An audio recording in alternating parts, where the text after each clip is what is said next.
오늘 말씀은 야고보서 5장 말씀, 굉장히 유명한 말씀입니다. 여러분 오늘 말씀 읽으실 때 어떤 생각이 드셨습니까? 제가 다시 한번 읽어 드릴 테니 한번 들어보십시오. 너희 중에 고난 당하는 자가 있느냐? 그는 기도할 것이요. 즐거워하는 자가 있느냐? 그는 찬송할지니라. 너희 중에 병든 자가 있느냐? 그는 교회의 장로들을 청할 것이요. 그들은 주의 이름으로 기름을 바르며 그를 위하여 기도할지니라. 믿음의 기도는 병든 자를 구원하리니 주께서 그를 일으키시리라. 혹시 죄를 범하였을지라도 사하심을 받으리라. 그러므로 너희는 죄를 서로 고백하며 병이 낫기를 위하여 서로 기도하라. 의인의 간구는 역사한 힘이 크니라. 엘리야는 우리와 성정이 같은 사람이로되 그가 비가 오지 않기를 간절히 기도한즉 3년 6개월 동안 땅에 비가 오지 아니하고 다시 기도하니 하늘이 비를 주고 땅이 열매를 맺었느니라. 굉장히 멋진 말씀입니다. 우리가 기도할 때마다 하나님께서 일하십니다. 병든 자를 위해 기도할 때 주께서 병든 자를 고치실 것이고, 엘리야는 우리와 성정이 같은 사람이지만 하나님께 간절히 기도한즉 3년 6개월 동안 땅에 비가 그쳤고 다시 기도할 때 하늘이 비를 주고 땅이 열매를 맺게 되었습니다. 저는 이 말씀 너무 좋아합니다. 기도에는 역사하는 힘이 있습니다. 21일 기도의 첫날 어느 순장님께서 첫날 기도를 다 마치고 하나님 주신 마음들 이렇게 기록하고 있는데 갑자기 어느 순원의 기도 제목이 생각이 났습니다. 꽤 오래된 제목이었습니다. 그 제목 가지고 기도할 마음 주셔서 간절히 기도했습니다. 그런데 다음 날 그 순원이 그 기도 제목이 응답되었다면서 카톡을 올렸습니다.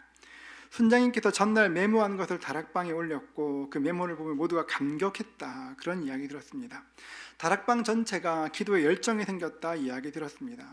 어느 다락방은 벽돌이 3,000개니까 300개를 우리가 하겠다, 이런 거룩한 부담을 가진 다락방도 있다고 합니다. 잘하고 있는 것 같습니다. 어느 자매님은 배우자의 직장을 위해서 재계약이 이루어지기를 기도했는데 이틀이 채 지나지 않아 하나님의 은혜로 계약이 이렇게 연장되는 그런 일도 있었습니다. 이런 이야기 들으면 너무 신납니다. 저는 이런 기도의 응답이 더 많았으면 좋겠습니다. 우리 모두의 이런 응답이 날마다 충만할 수 있기를 주의 이름으로 축복합니다. 날마다 그랬으면 좋겠습니다. 그런데 여러분, 이런 이야기 들을 때, 기도 응답의 이야기를 들을 때 어떤 분들은 마음 한편이 불편한 분도 계실 것입니다. 썩 편하지 않는 분도 계실 것입니다. 나도 기도했는데, 나도 간절히 기도했는데 왜 내 기도 응답되지 않을까? 병든 자가 있느냐? 기름을 바르며 기도할지니라. 믿음의 기도는 병든 자를 구원하시리니 그를 일으키시리라. 아멘. 그런데 왜 하나님 내 기도 듣지 않으실까? 왜 나는 치유되지 않을까? 엘리야는 우리와 성정이 같은 사람이로되 그가 비가 오지 않기를 간절히 기도한즉 3년 6개월 동안 땅에 비가 오지 아니하고 다시 기도하니 하늘이 비를 주고 땅이 열매를 맺느니라. 와, 진짜 놀랍다. 그래, 그렇지. 엘리야는 그랬지. 이 말씀이 나와 별로 상관없는 이야기처럼 느껴질 때도 있습니다. 기도하지 않는 것 아닙니다. 기도 열심히 하고 있습니다. 여전히 기도합니다. 그런데 기도에 대한 기대가 사라질 때가 없습니다. 기도 아무리 해도 그 응답이 기대되지가 않습니다. 기도에 상처받아 그렇습니다. 여러분은 그런 적 없으십니까? 간절히 기도했지만 이루어지지 않아 그 기도에 상처받은 적 없으십니까? 저도 그런 적이 있습니다. 벌써 한 15년 되었습니다. 제가 대학부에서 교구사역으로 옮겨와서 한참 재미있게 사역할 때였습니다. 제가 그쯤에 다른 어떤 것보다 기도가 굉장히 좋았습니다. 기도가 이렇게 기도할 때마다 하나님의 응답을 경험하였고, 기도할 때마다 하나님께서 곁에 계신 것처럼 가까이 계신 것들을 경험하게 되었습니다. 그러다 보니까 기도할 때마다 너무 행복하고 너무 즐거웠고, 기도할 때마다 기도 시간이 점점 늘어났습니다. 아침에 6시에 기도를 시작하면 적어도 8시 30분까지 기도했고, 오후에도 저녁에도 시간을 따로 내어서 간절히 기도했습니다. 그때 저희 집이 엘리베이터가 없는 5층이었습니다. 그 교육관의 옥탑방이었는데요. 거기가 제 사택이었습니다. 아침에는 기도한다고 늦게 들어가고, 낮에는 사역하니까 집에 없고, 저녁에는 또 기도하고 제자 훈련해야 되니까 밤늦게 들어가고, 제가 그렇게 살았습니다. 제 아내가 그때 남편 없는 사람처럼 그렇게 아이 둘을 키웠습니다. 날마다 아이 둘을 안고 5층까지 계단을 오르락내리락 하곤 했습니다. 여러분, 만만치 않습니다. 저희 아이들도 그렇기 때문에 쉽지 않았습니다. 그런데 그러다가 그만 허리에 탈이 났습니다. 디스크가 터졌습니다. 수술을 하게 되었습니다. 수술을 집도할 선생님은 수술 잘하기로 소문나신 분이셨고 또 제 제자 훈련생이기도 했습니다. 수술하기 전날 함께 식사하면서 말했습니다. 목사님, 사모님 수술 같은 거죠 하루에 몇 개씩 합니다. 아무것도 아닙니다. 목사님 걱정하지 마십시오. 그렇게 이야기했습니다. 그렇게 이야기하고 아침에 기도하고 수술을 시작하였습니다. 수술을 마치고 나왔는데 분위기가 별로 좋지 않았습니다. 아내의 발가락이 움직이지 않았습니다. 수술 중에 어떤 일이 있어 하반신이 마비가 된 것입니다. 앞으로 어쩌면 걸을 수 없을지 모르겠다 이야기했습니다. 굉장히 충격적인 이야기였습니다. 당황스러웠습니다. 그때 제가 어떻게 해야 되는지를 알 수가 없었습니다. 그래서 참 어려웠는데 그래도 그런 상황 가운데서도 여전히 설교해야 됐고 여전히 신방해야 했고 여전히 제자 훈련 인도해야 했습니다. 마음 무척 힘들었습니다. 그래도 할 수 있는 게 기도밖에 없으니까 여전히 기도하였습니다. 그때는 하루하루가 힘들어서 기도하지 않고는 견딜 수가 없었습니다. 그런데 참 이상한 것이 그렇게 기도가 좋았는데 어느 순간 기도가 달라졌습니다. 아무리 기도해도 하나님이 느껴지지가 않았습니다. 기도하다 보면 하나님 치유하시지, 주님 고치시지, 하나님 도우시지, 그 마음보다는 기도하다 보면 자꾸 하나님에 대한 원망이 자꾸 생겼습니다. 며칠 전까지만 해도 기도할 때마다 너무 좋았는데, 너무 감사했는데 진짜 주님이 필요한 그 순간 어떻게 기도해도 어떻게 소리쳐도 어떻게 해도 하나님이 느껴지지가 않았습니다. 하나님이 제 기도 듣지 않으신다 생각했습니다. 처음에는 회개를 엄청 많이 했습니다. 제가 생각한 모든 죄를 다 이렇게 회개하기 시작하였습니다. 그런데 죄를 고백하고 또 고백하는데 아무리 생각해도 그런 죄 때문에 하나님이 이렇게 하시지 않는다 생각이 들었습니다. 제가 아는 하나님은 제 죄 때문에 제 아내를 저렇게 고통스럽게 하신다, 그렇게 생각하지 않았습니다. 그런데 어떤 느낌이냐면 그 김소월 시인의 시처럼 산산이 부서진 이름이여 허공 중에 흩어진 이름이여 부르다가 죽을 이름이여, 하나님의 이름을 부르는데 하나님의 그 이름이 도무지 느껴지지가 않았습니다. 기도에 실패했습니다. 그 당시에 제가 다른 사람 위해 기도하면 여전히 응답이 있고 다른 사람을 위해 치유를 위해 기도하면 고침받는데 왜 내 기도는 이런가? 기도하기가 싫었습니다. 기도에 상처받았습니다. 억지로 말씀 읽고 찬송하면 좀 괜찮아지는 것 같은데 기도만 시작하면 여전히 가슴 아프고 먹먹했습니다. 기도하지만 기도에 아무런 소망이 없었습니다. 여러분 어떠십니까? 여러분은 그런 경험 없으십니까? 아무리 기도해도 내 기도 듣지 않으시는 것 같은, 기도의 소망이 사라지는 것 같은 그런 때 없으셨습니까? 여러분, 우리가 기도에 상처받았을 때, 내 기도가 응답되지 않는 것 같을 때 그때 우리 어떻게 해야 할까요? 기도에 상처받은 것처럼 보일 때 우리가 가장 먼저 해야 될 일이 있다면 내가 믿는 하나님을 확인하는 것입니다. 이것은 굉장히 중요합니다. 내가 믿는 하나님이 어떤 분인가, 그분을 확인하는 것은 굉장히 중요합니다.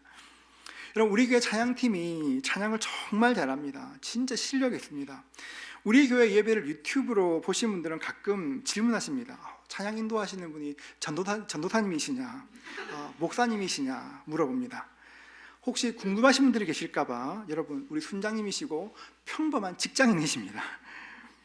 함께 찬양하시는 분들도 굉장히 대단합니다. 함께 마음 모아 찬양합니다.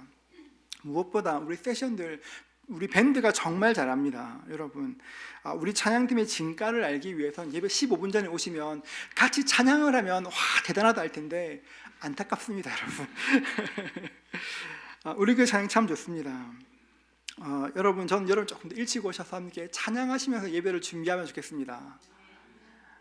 아멘 안 하실 줄 알았지만 그래도 여러분 한 번만 더 제가 묻겠습니다. 여러분 15분 전에 오셔서 함께 찬양할 수 있으면 좋겠습니다.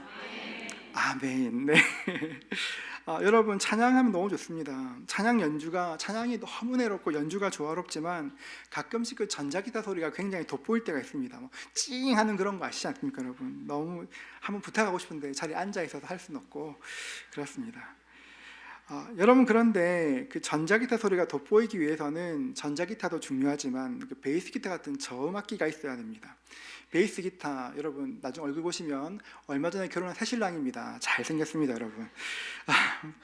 그런데 가만히 들어보면 소리가 나는 것 같기도 하고 안 나는 것 같기도 하고 그런 소리입니다. 그런데 놀라운 것은 베이스 기타가 소리를 받쳐주지 않으면 그 전자 기타의 그 날카로운 소리가 빛이 나지 않습니다. 오케스트라도 마찬가지입니다. 오케스트라 연주를 들으면 대부분 바이올린 같은 그런 악기가 빛납니다. 소리만 빛나는 것이 아니라 바이올린 연주자는 그 지휘자 가까이에 있습니다. 바이올린 1번 연주자가 오케스트라의 악장이 되지 않습니까? 지휘자가 지휘를 마치면 가장 먼저 일으켜 세우는 것도 이렇게 악장입니다. 폼도 납니다. 그런데 바이올린이 빛나기 위해서는 콘트라베이스 같은 저음악기가 있어야 합니다. 콘트라베이스, 관현악단의 제일 끝에, 오케스트라 제일 끝에 있습니다. 워낙 크고 폼도 안 납니다. 큰 악기가 연주하지만 사실 워낙 저음이라 연주 중에 소리가 어디서 나는지 잘 모를 때도 많습니다. 제가 어제 오후에 설교를 준비하면서 좀 아는 척 하려고 콘트라베이스 독주곡을 몇 곡 들었는데요. 힘들더라고요. 쉽지 않았습니다. 첼로보다 더 무겁고 깊은 소리였지만 듣기 썩 편하기만 한 소리는 아니었습니다. 그런데 오케스트라는 콘트라베이스 같은 저음악기가 있어야 소리를 받쳐줘야 전체 소리가 빛을 발하게 됩니다. 콘트라베이스나 이런 베이스 기타 위에 그런 것들이 기초를 쌓아주면 그 위에 모든 것들이 쌓여서 빛나게 되는 것입니다. 어떤 면에서 우리가 가지고 있는 믿음도 베이스 기타나 콘트라베이스가 될 수 있습니다. 영혼의 가장 밑바닥에 깔려 있습니다. 평상시에는 깔려 있으니까 그것이 내 영혼에 어떤 영향을 미치는지를 잘 모릅니다. 그런데 막상 그 믿음이 제대로 되어 있지 않으면 우리 삶에 아무리 멋진 것들을 쌓아 올리고 근사하게 쌓아 올린다 해도 인생에 기쁨이 없습니다.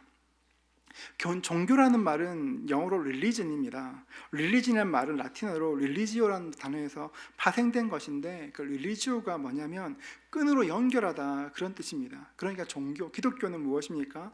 하나님과 내가 끈으로 연결되는 것이 기독교입니다. 이 땅에 살지만 우리가 늘 기억해야 될 것은 우리가 하나님과 연결된 존재라는 것입니다. 내 삶이 과연 어려운 일을 당할 때 내 기도가 상처받는 그때 확인해야 될 것은 과연 내 삶이 하나님과 연결되어 있는가? 난 어떻게 연결되어 있는가? 내가 믿는 하나님은 어떤 분이신가? 기도에 상처받을 때 가장 먼저 확인해야 될 것은 내가 하나님과 어떻게 연결되어 있는지 그 연결을 확인해야 하는 것입니다. 저에게도 그런 작업이 필요했습니다. 열심히 기도하지만 하나님과 소통되지 않는 것처럼 느껴질 때, 하나님에 대한 기대가 사라질 때 그때 성경을 펼쳐들었습니다. 그리고 천천히 성경을 소리내어 읽었습니다. 내가 믿는 하나님 어떤 하나님이신가? 지금 난 하나님과 어떻게 연결되어 있는가? 내 믿음의 기초는 무엇인가? 하나님과 연결을 찾기 시작했습니다. 성경을 읽다가 요한복음 1장 12절 말씀을 읽게 되었습니다. 영접하는 자, 곧 그 이름을 믿는 자들에게는 하나님의 자녀가 되는 권세를 주셨으니, 잘 아는 말씀입니다. 저는 단 한 번도 제가 이 말씀을 부인한 적이 없습니다. 단 한 번도 의심한 적도 없습니다. 이 말씀을 읽으며 물었습니다. 지금 이 상황에 지금도 하나님은 내 아버지이신가? 난 하나님의 자녀인가? 곰곰이 생각하였습니다.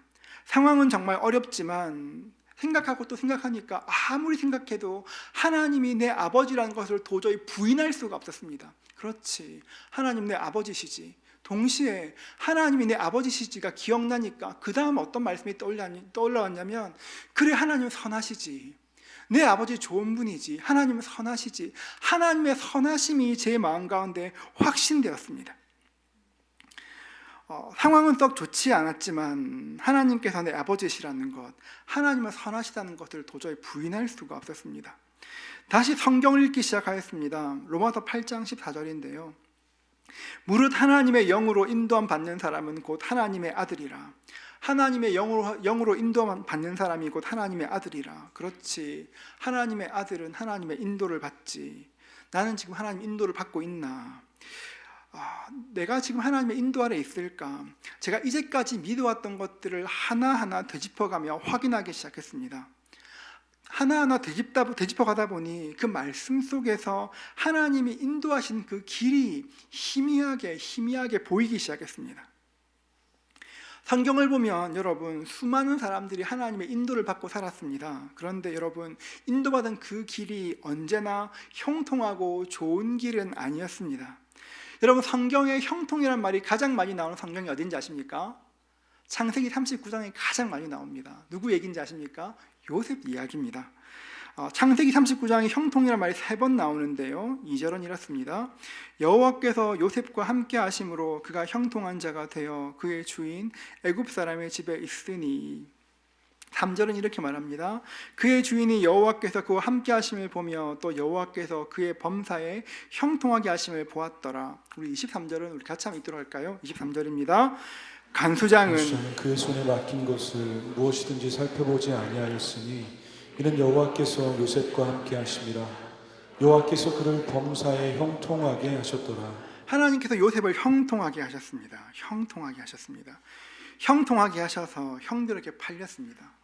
형통하게 하셔서 이집트 사람의 종이 되었습니다. 얼마나 형통하게 하셨던지 하나님을 모르는 요셉의 주인이 이 사람 때문에 복이 우리 집에 임하는구나, 그 사실을 알 정도였습니다. 그때 주인의 아내가 유혹했습니다.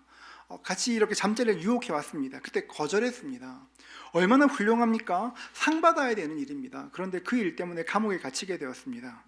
형통한데 상황은 점점 안 좋아졌습니다. 하나님 말씀을 읽다 보면, 하나님과 교제하다 보면 가끔씩 우리가 생각하는 형통과 하나님의 형통이 다른 말이 아닐까 생각될 때도 있습니다. 형들이 팔아넘길 때 건짐받고 억울하게 감옥에 가게 되었을 때 누명 벗는 것이 형통 아니겠습니까? 요셉의 형통은 우리가 생각하는 형통과 전혀 달랐습니다. 형통했지만 억울했고 형통했지만 고통스러웠습니다. 그런데 하나님이 그 모든 과정을 사용하셨습니다. 보디발의 아내 때문에 억울하게 감옥에 들어갔습니다. 억울함의 연속입니다. 그때 왕이 꿈을 꾸었습니다. 아름답고 살찐 소가 이렇게 풀을 뜯고 있는데 흉하고 파리한 소가 그 암소를 다 먹어버렸습니다.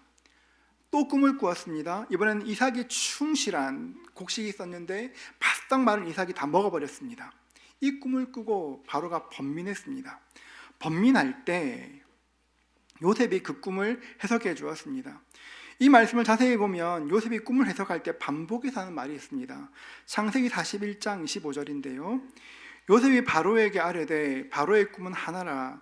하나님이 그가 하실 일을 바로에게 보이심이니이다. 창세기 41장 28절도 말합니다.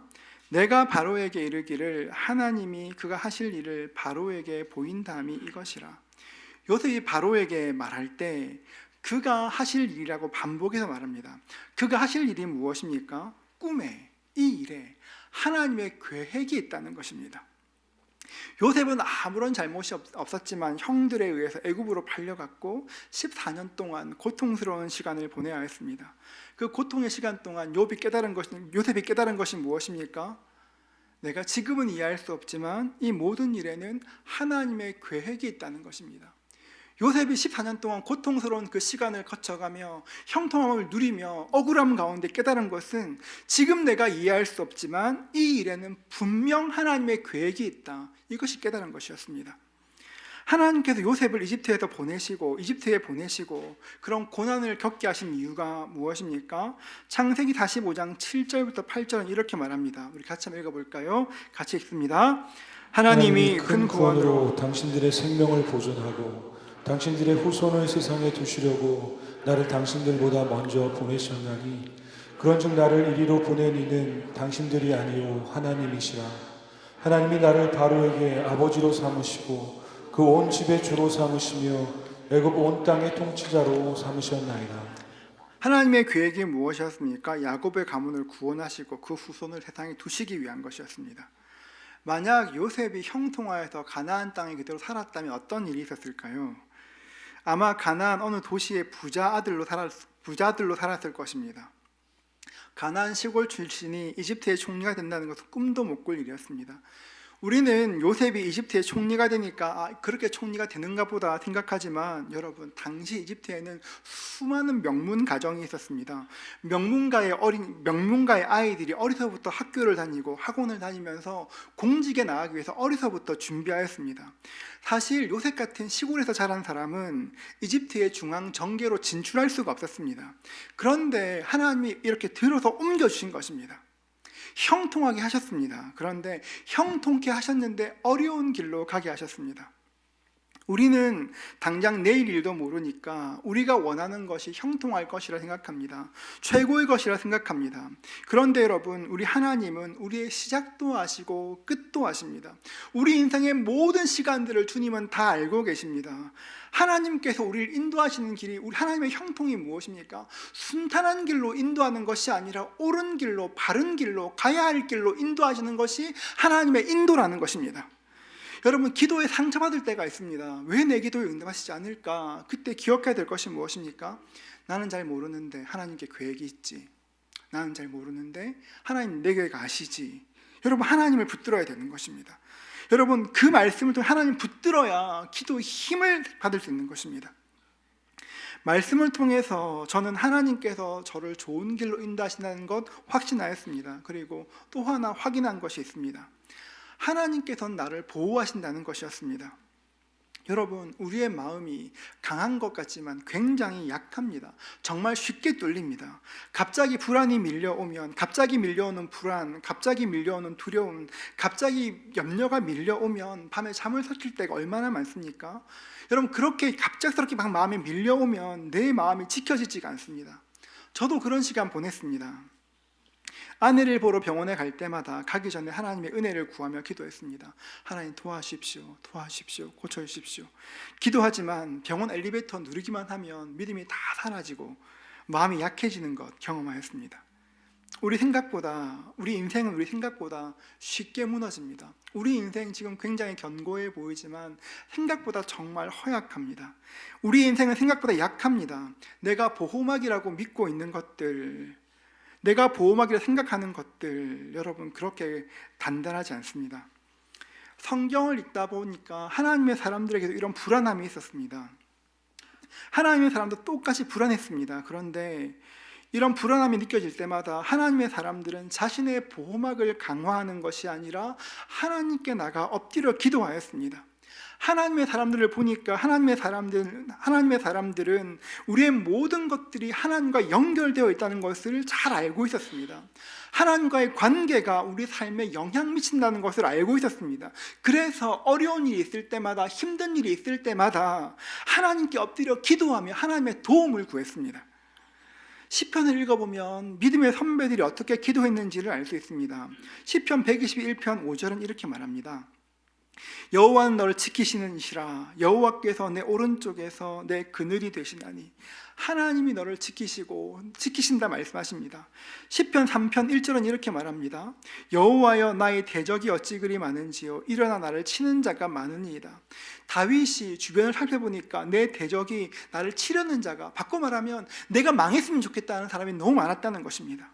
주변을 보니까 나 잘되라고 축복하는 사람보다 나 망이라는 사람이 너무 많았습니다. 그때 다윗이 어떻게 했습니까? 그대로 하나님께 알려드렸습니다. 하나님, 지금 저에게 적이 너무 많습니다. 제가 망하라고 노래하는 사람이 너무 많습니다. 하나님 좀 도와주십시오. 하나님께 고백합니다. 그 뒤에 다윗의 고백이 바뀌게 됩니다. 시편 3편 6절인데요. 우리 같이 한번 읽도록 하겠습니다. 함께 읽습니다. 천만인이 나를 에워싸 진친다 하여도 나는 두려워하지 아니하리이다. 천만이 나를 에워싸 진친다 하여도 난 두려워하지 아니하리이다. 하나님이 붙드시니까 천만인이 나를 에워싸 진친다 해도 두렵지 않다 말합니다.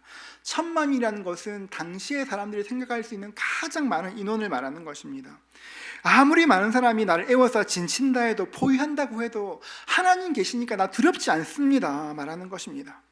여러분, 그래서 우리가 해야 될 일이 무엇입니까? 불안할 때, 하나님이 내 기도 듣지 않은 것 같으실 때, 그때 우리가 해야 될 일은 그럴수록 우리의 삶을 하나님께 맡겨드려야 합니다. 우리의 삶을 주님께 올려드려야 합니다. 우리는 결코 우리의 삶을 책임질 수 없습니다. 그래서 우리는 늘 하나님께 피하는 것들을 연습해야 합니다. 사람들이 비난합니다. 나에게 억울하게 만듭니다. 여러분, 그때 여러분 같이 싸우는 것 굉장히 힘든 일입니다. 사람들이 비난할 때 내 힘으로 맞서 싸우면 진흙탕 싸움으로 변하게 됩니다. 여러분, 진흙탕 싸움이 시작되면 상대는 훨씬 더 거칠고 이렇게 지저분하게 나옵니다.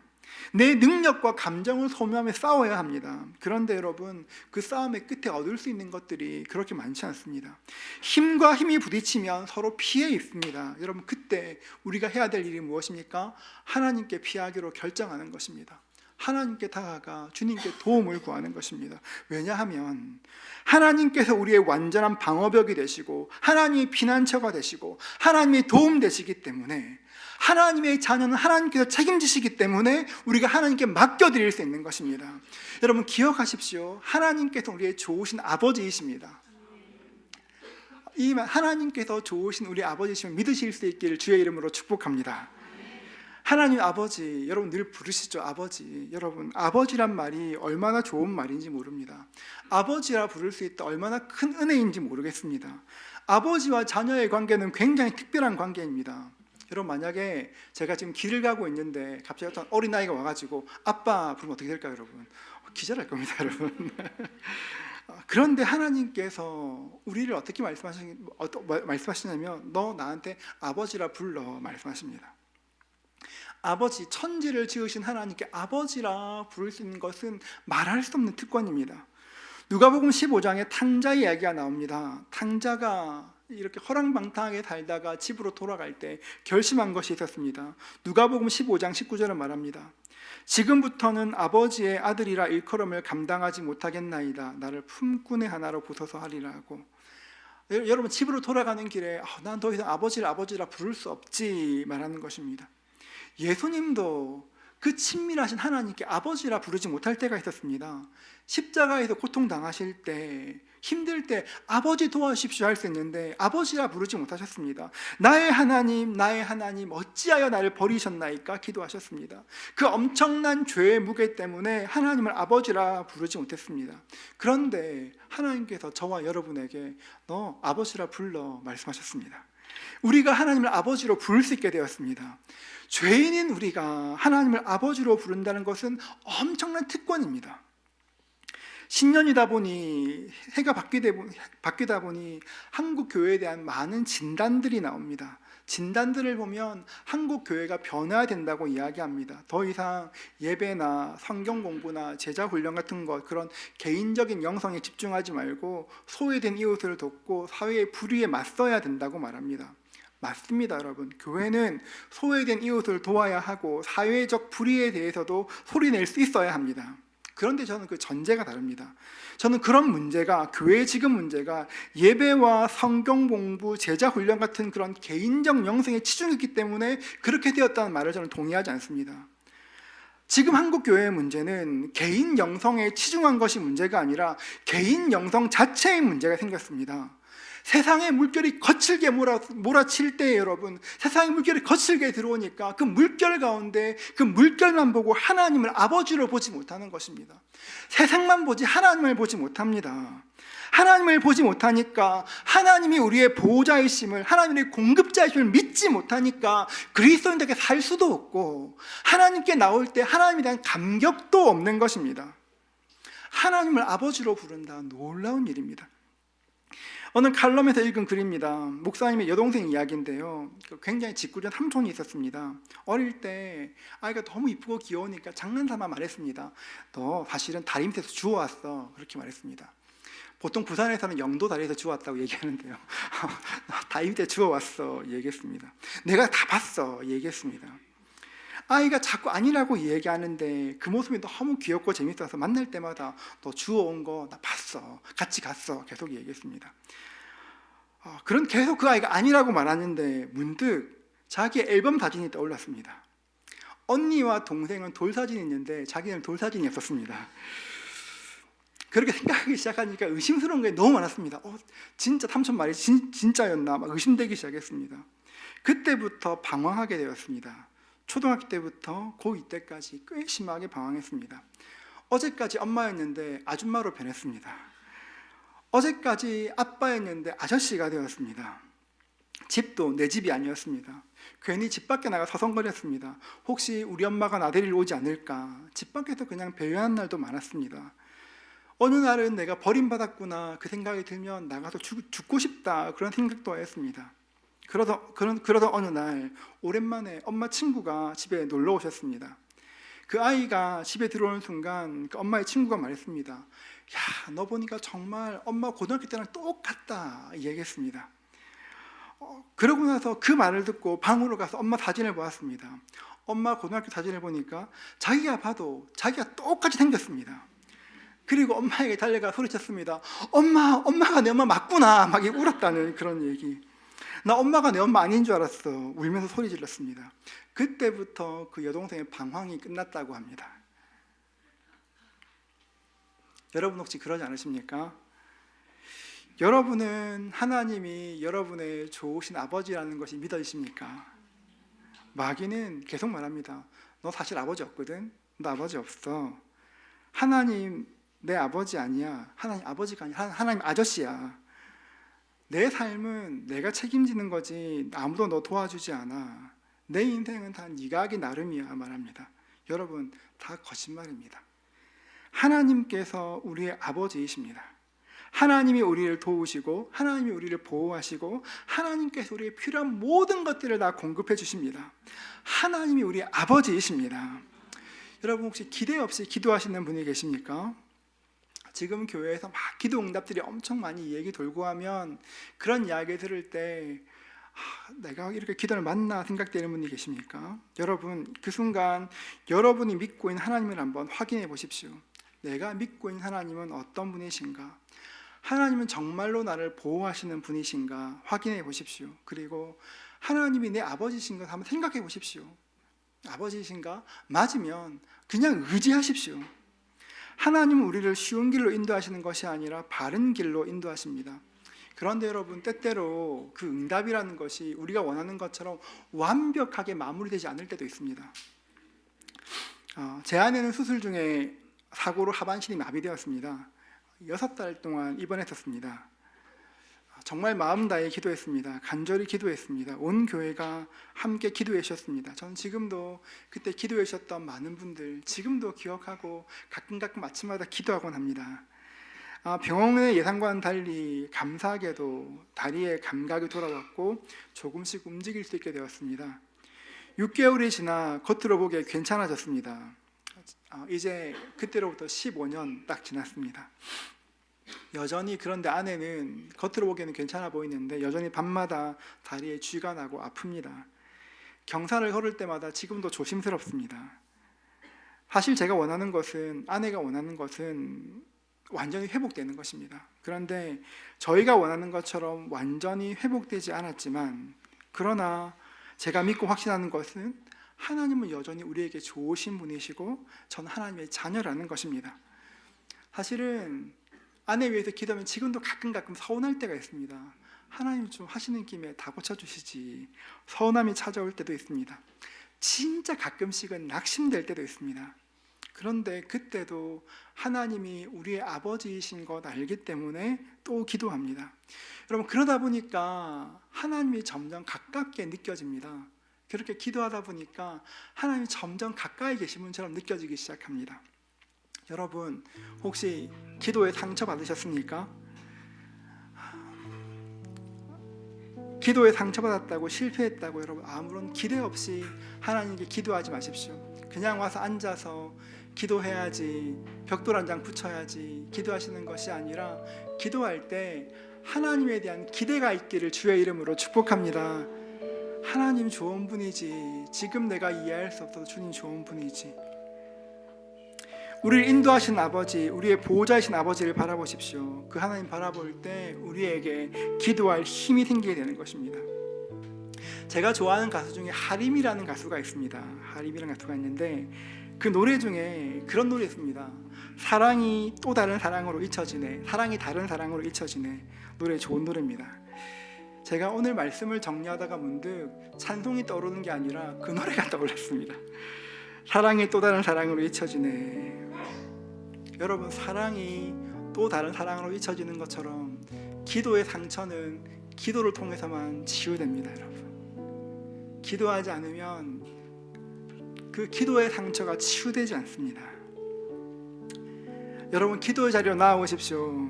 여러분, 기도의 자리에 나와 주님과 만나고 교제하십시오. 그럴 때 하나님이 우리를 붙드시는 것입니다. 저는 지금 우리 위례교회에 굉장히 좋은 영적인 흐름이 있는 것들이 느껴집니다. 여러분, 그 흐름을 같이 동참하시고 같이 느끼시고 같이 누리십시오. 하나님이 여러분의 인생을 복되게 하실 것입니다. 저는 하나님의 자녀로 사는 것에 대해서 말씀을 읽다가 이 말씀으로 제 삶 가운데 큰 위로가 되었습니다. 요한복음 14장 12절인데요. 우리 같이 한번 읽어볼까요? 같이 읽습니다.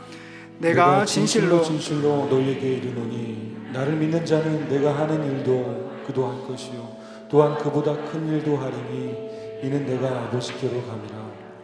세상이 우리를 보고 우리 아버지가 누군지 알게 될 겁니다. 하나님 아버지의 자녀됨이 우리 삶 가운데 드러나게 될 것입니다. 하나님께 기도함으로 기도의 상처가 치유되고 하나님과 더 깊은 곳으로 나아가게 될 것입니다. 우리 모두에게 그 은혜가 있기를 주의 이름으로 축복합니다. 하나님께 더 가까이 가십시오. 주님께서 붙드시고 세우시고 걷게 하시고 뛰게 하실 것입니다. 그 은혜 누리는 저와 여러분 되시기를 주의 이름으로 축복합니다.